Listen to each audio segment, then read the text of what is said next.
आपण पाहत आहात SM मराठी न्यूज। लोकशाहीच्या रक्षणासाठी सदैव कटिबद्ध असलेले एक रोखठोक व लढाऊ news channel SM Marathi news, जिथे अन्याय तिथे आम्ही। अंगारकी संकष्टी निमित्त गणपतीपुळे येथे भाविकांचा महापूर। नवीन वर्षातील पहिल्या अंगारकी संकष्टी निमित्त आज दिनांक 6 जानेवारी गणपतीपुळे देवस्थानात दर्शनासाठी भाविकांचा मोठा जनसागर उसळला।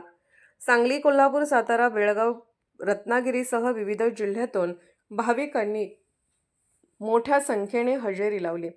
पहाटेपासूनच मंदिर परिसरात दर्शनासाठी गर्दी सुरू झाली होती। रांगेतून दर्शन घेण्यासाठी भाविकांना किमान 3 ते 4 तासांचा कालावधी लागत असल्याचे दिसून आले। भक्तिमय वातावरणात श्री गणेश पालखी सोहळा सायंकाळी 4 वाजता उत्साहात संपन्न झाला। दर्शन व्यवस्था सुरळीत पार पाडण्यासाठी मंदिर परिसरात पोलीस प्रशासन व स्वयंसेवकांचा विशेष बंदोबस्त ठेवण्यात आला होता। अंगारिका संकष्टी निमित्त मंदिराची आकर्षक फुलांच्या पायघड्या व विविधरंगी फुलांनी भव्य आणि देखणी सजावट करण्यात आली होती। या सजावटीत गणरायाचे दर्शन घेताना भाविकांनी आनंद व्यक्त केला।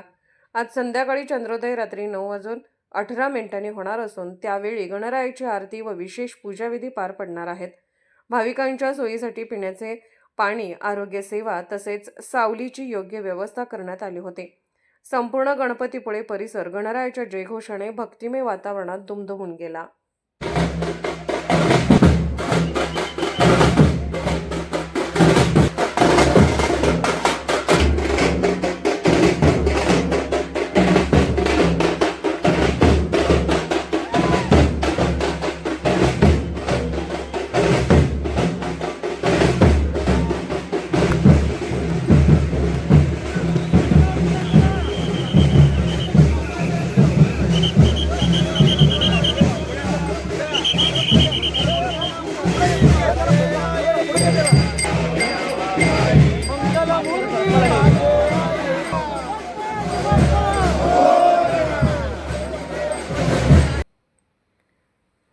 SM मराठी न्यूज चॅनलला लाईक करा, शेअर करा आणि सबस्क्राईब करा।